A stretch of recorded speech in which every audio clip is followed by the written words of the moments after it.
Hey everyone, this is Nikki Lee with Nikosh Studios, and I am going to be doing some 3D modeling for you today using the program Blender. If you're anything like me, you often find yourself lying awake at night, 3 a.m., it varies.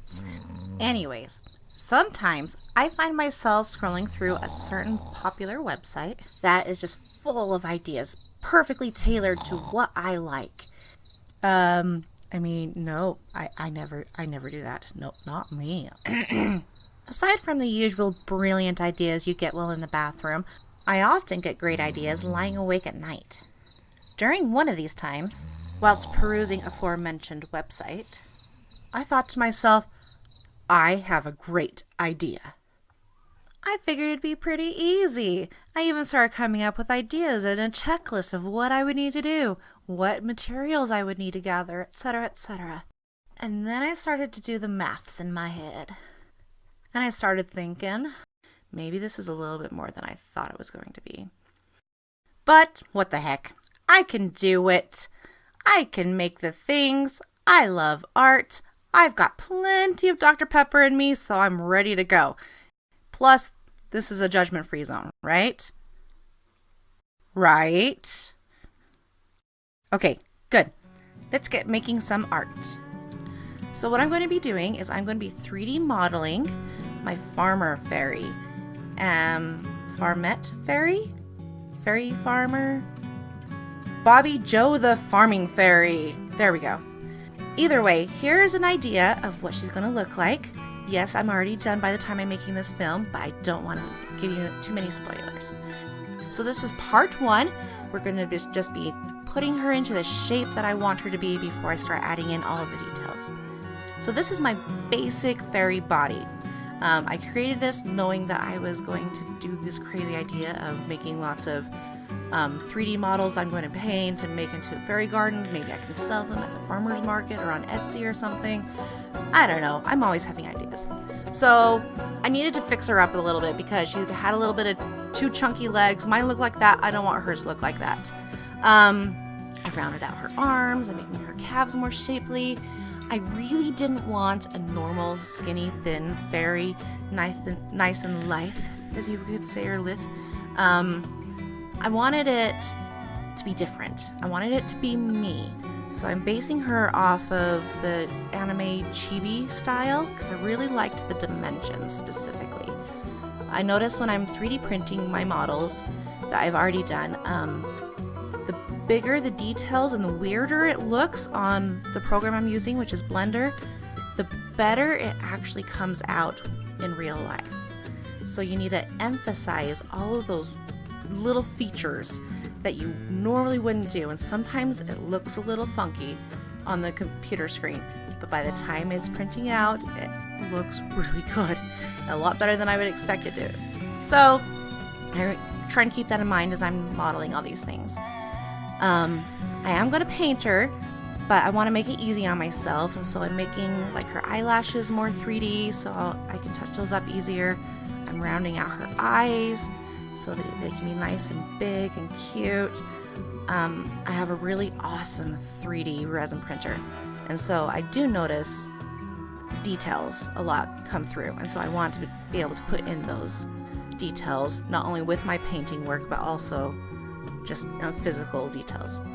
Here's me trying to figure out, where's her eyelid, where do I want it, what do I want it to look like, and so this is me 3D modeling her eyes. As I was doing so, I noticed she was looking a little sleepy, maybe?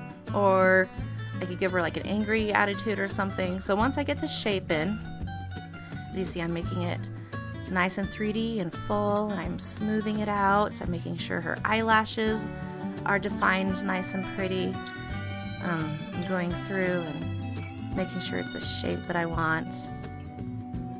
And then you'll see here in just a second, I'm going to fix her eye shape a little bit so she doesn't look so bleh.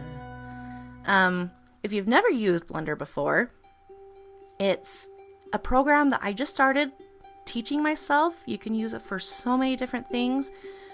People make animations with it. People make things look real life. I don't know how they do that. That's beyond me. I just started teaching myself this for my 3D resin printer. I had another program I used before when we were doing filament, but you can see the details a lot better. See right there, I made her eyes bigger. That's what I was talking about. I wanted them a little bit more open, a little bit more awake. Yes, she's a farmer. She's working super hard, but she's a fairy, you know, and she's got magic and she's happy. If you ever met a real farmer in life, yeah, they work their butts off, but they're also, I don't know, they just enjoy it. They love being outside all day.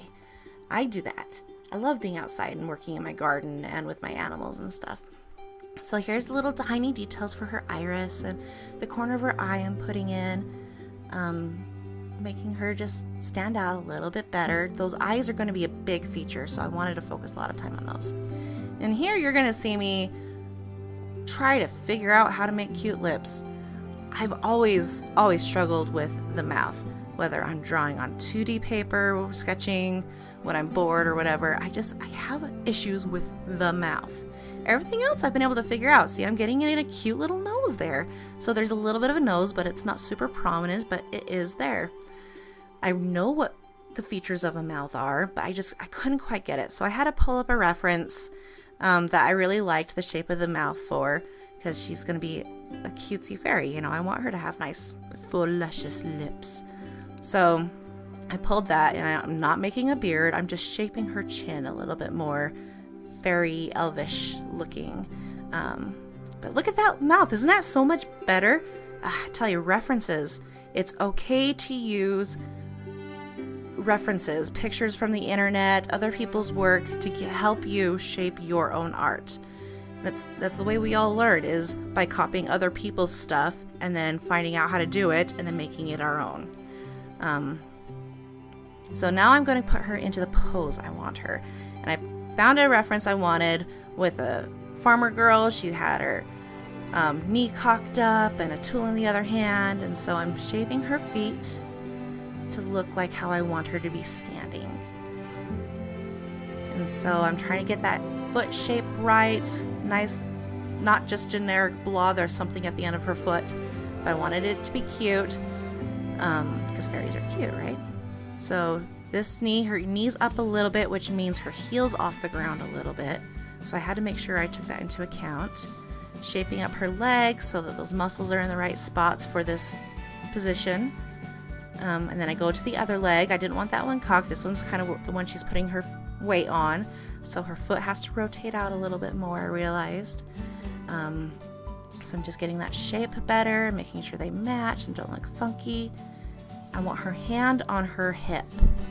So I'm trying to twist this arm around and figure out how to do this. I tried a different way previously with 2 separate parts of the arm that I could just model around, but it was being annoying. So I decided to do it this way, where I can just highlight some of the points, move them, and then I can go back into the sculpt mode and smooth it out and shape it and make sure it's the way I want it to look. I did learn doing a bunch of these designs that you cannot do typical Blender stuff when it comes to 3D modeling if you're going to 3D print.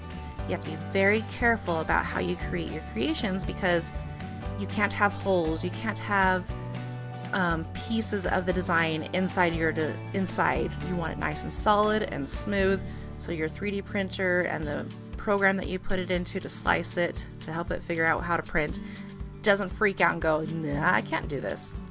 So I primarily use, if you look over on the left hand side, you'll see when I go into sculpt mode, there's a couple tools specifically that I use.